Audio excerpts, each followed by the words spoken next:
Revenge films. My name is Ashley. I live with my husband, Jonathan, and we don't have any children.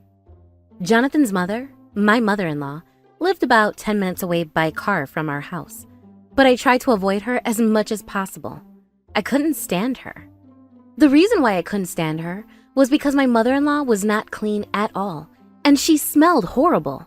To be honest, I would never want to speak about my husband's mother in this way. However, my mother-in-law's uncleanliness was so terrible. To begin with, she would easily go over 10 days without taking a single shower. Of course, there would be times that we would have to go over to Jonathan's mother's house, but as soon as you open the door, the smell was already overwhelmingly terrible. It was a common thing that she would always have dirty dishes piled up in the kitchen sink, and she also didn't do laundry often at all. However, that wasn't the worst part about it. The biggest root of the problem behind my mother-in-law's smelliness was actually the smell of urine. I always knew that my mother-in-law smelled terrible, but in the beginning, I couldn't figure out what on earth the smell was coming from. I had already confirmed that she wasn't taking a bath or a shower regularly, but it wasn't until a little bit later that I would find out. One day, I found out that when my mother-in-law went to use the toilet, even when she was going for a quick one, there were times that she wouldn't wipe. And in that situation, she wouldn't bathe for more than 10 days. And on top of that, she was letting her dirty laundry pile up. In that scenario, of course, the smell was going to become worse and worse. And that's why I truly couldn't stand to go over to my mother-in-law's house and avoided it as much as possible. However, perhaps my husband was already used to it, and it didn't bother him as much. So there were times that he would invite me to go over to his mother's house to have dinner. But to eat anything in the midst of that smell made me want to throw up just thinking about it. On top of that, my mother-in-law didn't have any tableside manners at all.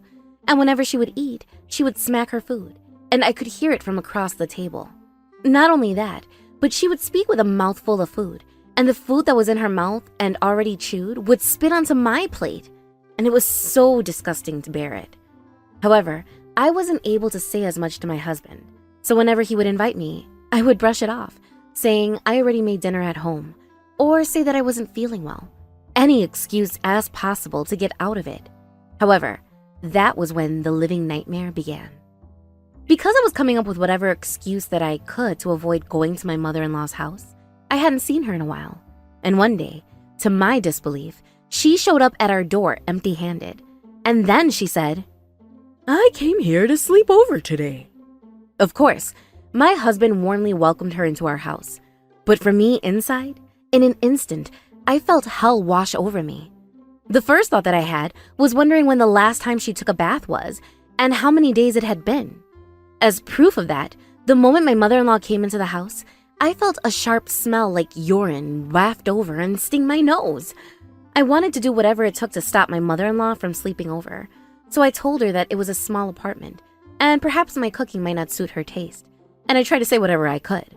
But then, my mother-in-law said she didn't mind at all, and everything was fine, and then she went to relax on our sofa. That was something that we recently upgraded, and I didn't have a cover on it either. I started thinking about the bed, and the futon, and where on earth I should let her sleep in the house, and inside of my mind, I was panicking. But then my husband said, "Hey Mom, if you're going to sleep over tonight, then you should sleep in our bed. We can take out the futon and sleep there.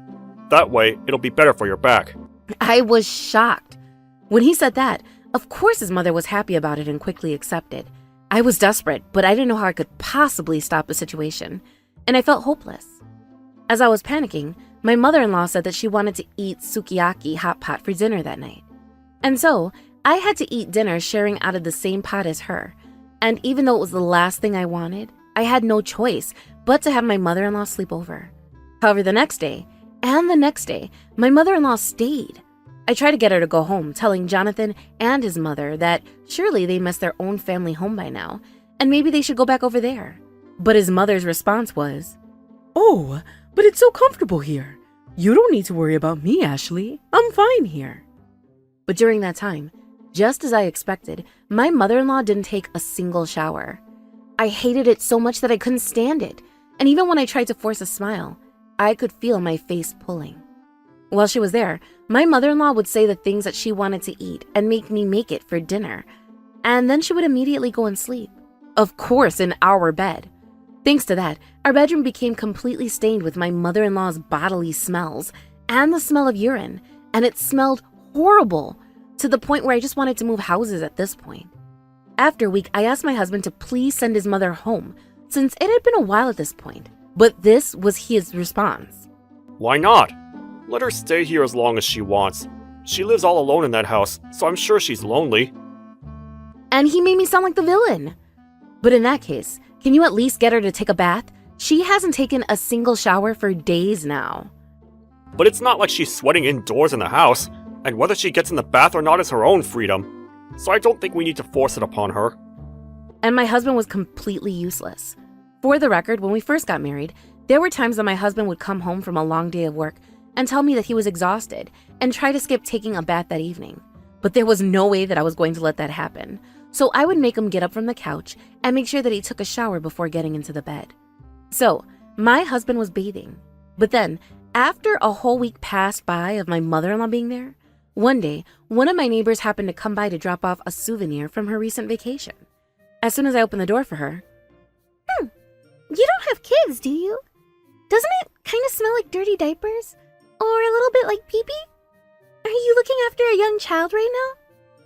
She asked me so directly, and I was so embarrassed that I felt like fire was going to erupt from my face. But then my mother-in-law noticed that there was a visitor, and she came out from the house to greet her. She introduced herself and thanked my neighbor for coming over to the house. But at that moment, the front door was overwhelmed with the smell of urine that it was so obvious. And it seemed that my neighbor understood the reason behind the smell, and she quickly greeted us and ran out of the house.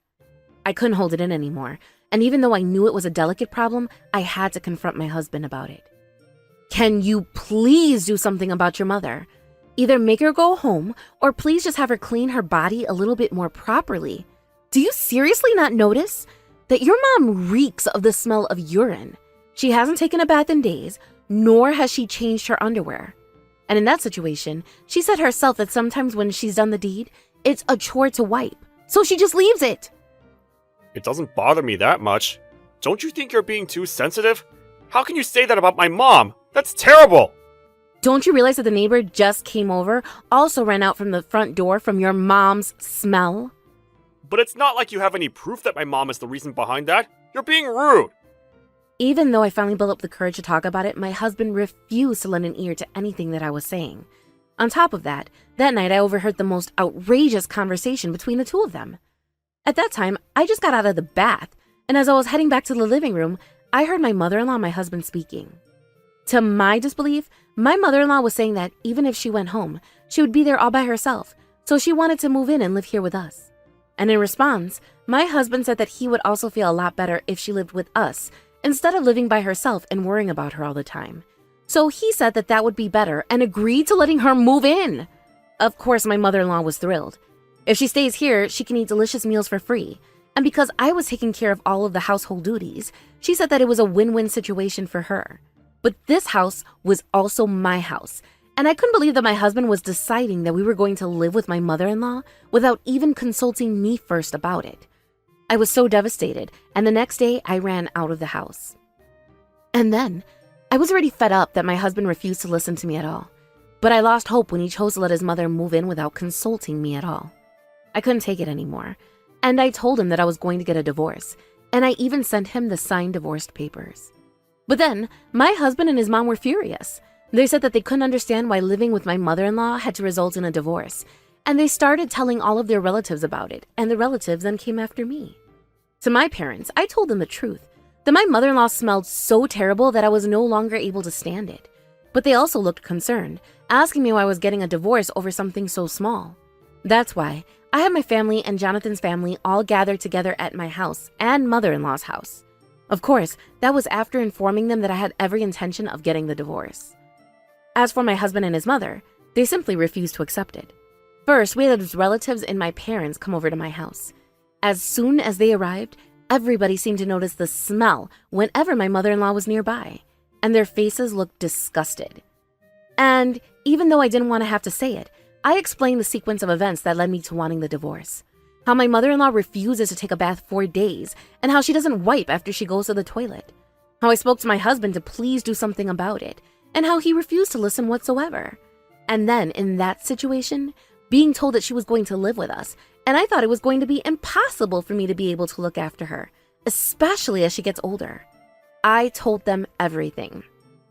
On top of that, after I spoke to them, I also took them over to my mother-in-law's house, but as soon as we opened the door, the horrible smell was overwhelming throughout the house. One of the relatives started to feel so sick they had to run outside. But my mother-in-law insisted that I don't smell bad. I'm clean. And my husband said, "How is that a reason for a divorce? What the hell is wrong with you?" And they were throwing insults my way. However, his relatives and my parents intensely agreed with me and took my side. How can you not get a divorce in this situation? It's a gimmick! That's right! This is horrible! This is no situation to live for a human, and it's way too disgusting! They all cornered my husband and his mother and forced them to agree to the divorce. And thanks to that, my husband caved and I got the divorce. As for the house that I used to live in, my mother-in-law did end up moving in and living with Jonathan. But even after we got the divorce, my mother-in-law's lifestyle didn't change at all. So the smell transferred over to Jonathan, and everybody avoided him at work. In the end, he was stuck having to resign from his company, and apparently his mother was placed in a nursing home. Apparently, my mother-in-law became this disgusting after Jonathan's father passed away. But even still, it was way too awful. And there must be something wrong with my ex-husband's nose that he didn't notice it at all.